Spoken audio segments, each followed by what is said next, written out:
বিসমিল্লাহির রহমানির রহিম। শ্রদ্ধেয় প্রধান অতিথি জনাব আমির খসরু মাহমুদ চৌধুরী, সম্মানিত অতিবৃন্দ, আসসালামু আলাইকুম। শুরুতে আমি আন্তরিক ধন্যবাদ জানাই আয়োজকদের, যারা আজকের এই সুন্দর আয়োজনটি করেছেন, যেখানে আমরা সবাই আমাদের ভিন্ন ভিন্ন মত, পথ ও অবস্থান প্রকাশ করার সুযোগ পাচ্ছি। আজ আমরা যারা এখানে উপস্থিত, আমরা সবাই একরকম নয়। আমাদের আদর্শ আলাদা, অভিজ্ঞতা আলাদা, দৃষ্টিভঙ্গিও আলাদা, কিন্তু তারপরেও আমরা একসাথে বসেছি, আলোচনা করছি, কারণ আমরা সবাই দেশের জন্য, দেশের মানুষের জন্য ভাবছি। আর এই ভিন্নতা নিয়ে একসাথে কথা বলছি, একের পর এক শুনছি। এটাই গণতন্ত্রের আসল সৌন্দর্য। আমার আগে যারা সম্মানিত প্যানেলিস্টরা কথা বলেছেন, তাদের সবাইকে আন্তরিক ধন্যবাদ জানাই। আপনারা অনেক কিছু বলেছেন, হয়তো বা আমিও বলে ফেলবো। সো আমাদের একটা মাইন্ডসেটে আই থিঙ্ক সিমিলারিটি আছে। আমার খুব ভালো লেগেছে শুনে। আমি আজ এখানে দাঁড়িয়েছি ভিন্ন এক অনুভূতি ও আবেগ নিয়ে। বাংলাদেশের এই পলিসি লেভেলটায় আমার প্রথম বক্তব্য এটা। আমি এমন কেউ নয় যার কাছে সব প্রশ্নের উত্তর আছে বা সব সমস্যার সমাধান জানা আছে। তবু আমি বিশ্বাস করি, নিজের ছোট্ট জায়গা থেকেও সমাজের জন্য, দেশের জন্য কিছু করার আন্তরিকতা আমাদের সবার মধ্যে থাকা উচিত। আজ আমি এসেছি শুধু শুনতে, শিখতে এবং একসাথে কাজ করার মনোভাব নিয়ে এগিয়ে যেতে। Today's dialogue is about women shaping the nation. But before we speak about shaping the future, we must be honest about the everyday lives, realities shaping women's lives in Bangladesh. My earliest understanding of women's roles in society came from my family, as it does for most of us. Long before we encounter policies or laws or institutions, our homes become our first classrooms. They teach us what is possible, what is acceptable, and what is expected. In my home, certain things were never questioned. It was never questioned whether a woman could pursue an exemplary medical career while raising a family. It was never questioned whether a woman could build a nationwide social welfare organization on her own merit. It was never questioned whether a woman was fit to lead, to command authority in a room full of men. And it was never questioned whether the men in our lives would stand alongside the women in their lives as equals. My mother continued to excel professionally as a cardiologist in government hospitals, often in patriarchal settings, because she had encouragement and support at home to balance both career and family. In 1979, my Nanu, Saida Iqbal Mandbanu, began using her own home to open a free elementary school for vulnerable and disadvantaged children. What began as a personal act of care grew into one of the earliest NGOs in Bangladesh, Shurubhi, creating meaningful and lasting change in young people's lives. The belief that women's dignity must be recognized both privately and publicly was also reflected in my grandparents' lives and leadership beyond our family. My grandfather, President Zaima Rahman, understood that development was incomplete if women were excluded. He saw women as capable contributors at home, at work, and in public life, and that belief carried into the choices he made as a leader. Under his leadership, the expansion of the garment sector meant millions of women entered formal work for the first time, gaining independence and income. The creation then of the Ministry of Women's Affairs reflected a conviction that improving the lives of women and girls required intention and structure. These were not just policy decisions, but they were an extension of the values that he lived by personally. That foundation was carried forward by my grandmother, Begum Khaleda Zia, who understood the transformative power of education that gave women voice, choice, and confidence. Under her leadership, girls' education was treated as a right, not a privilege.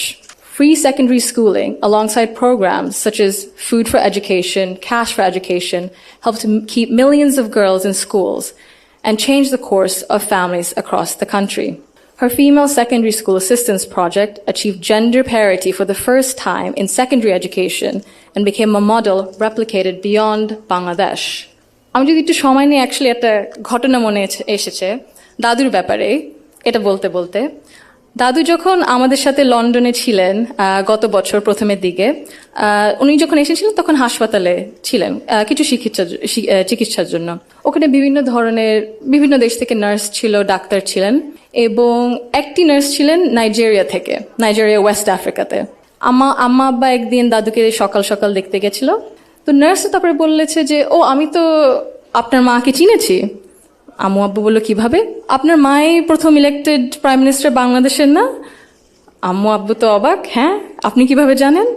তো nurse তারপরে বললো যে আপনাদের যে উনি যে এত কিছু করেছেন এই মেয়েদের শিক্ষার জন্য, specially primary education, food for education, cash for education, এগুলো আমাদের সরকার ওই 35-30 বছর আগে দেখে ইমপ্লিমেন্ট করেছিল।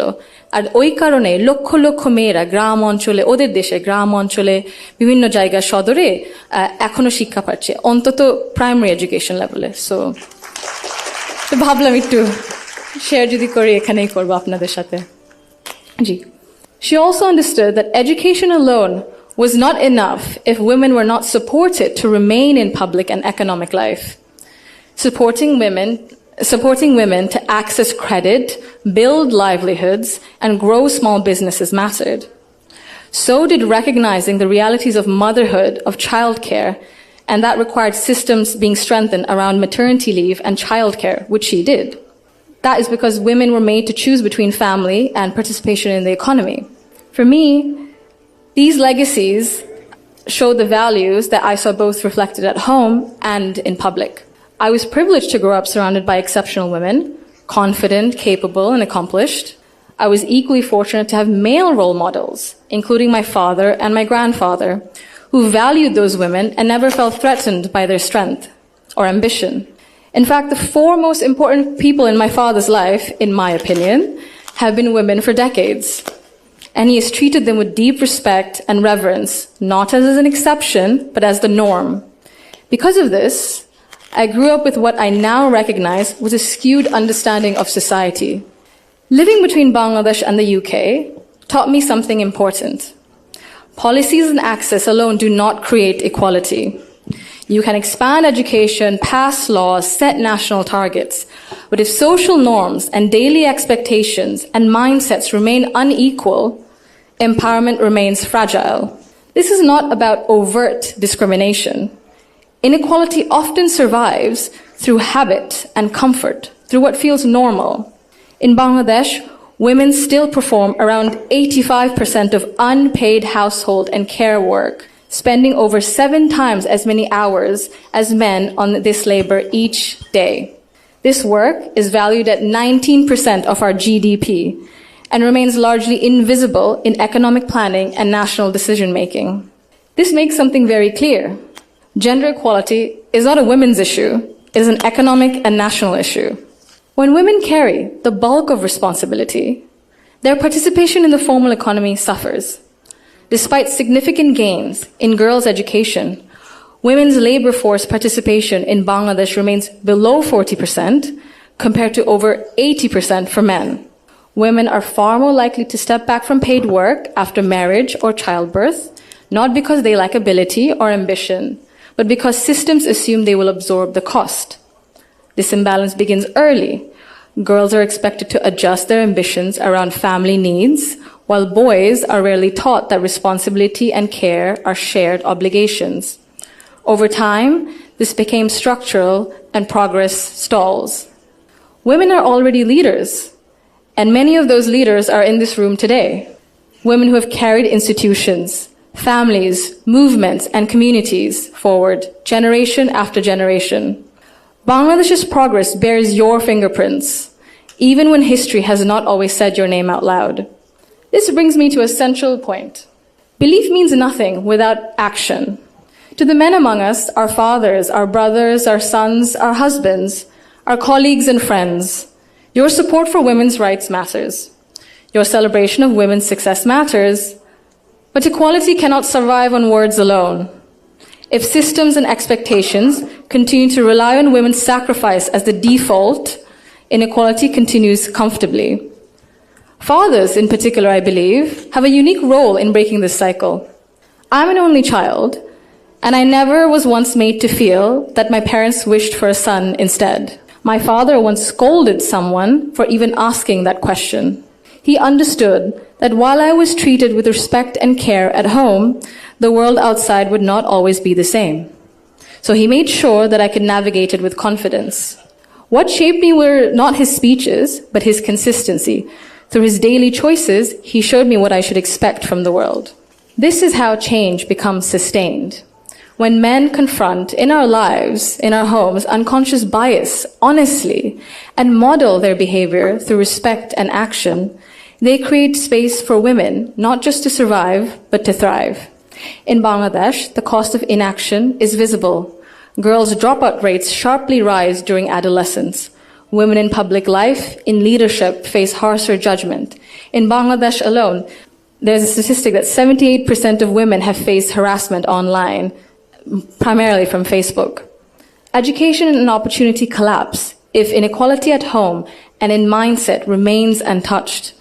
And for a country facing climate change, economic and political transition, demographic pressure, Bangladesh cannot afford to sideline half its population through exhaustion and social expectation. When women are welcomed rather than sidelined, they do not only change their own lives, they change the future of their families and the future of the nation. If Bangladesh wants real progress, not symbolic success stories, but sustained national development, then empowerment cannot stop only at classrooms, only in offices or policies. They must reach our homes, our institutions, and our mindsets. And it must be the responsibility of all of us. I thank you all for engaging in an inclusive dialogue today that reflects the true spirit of progress. Thank you.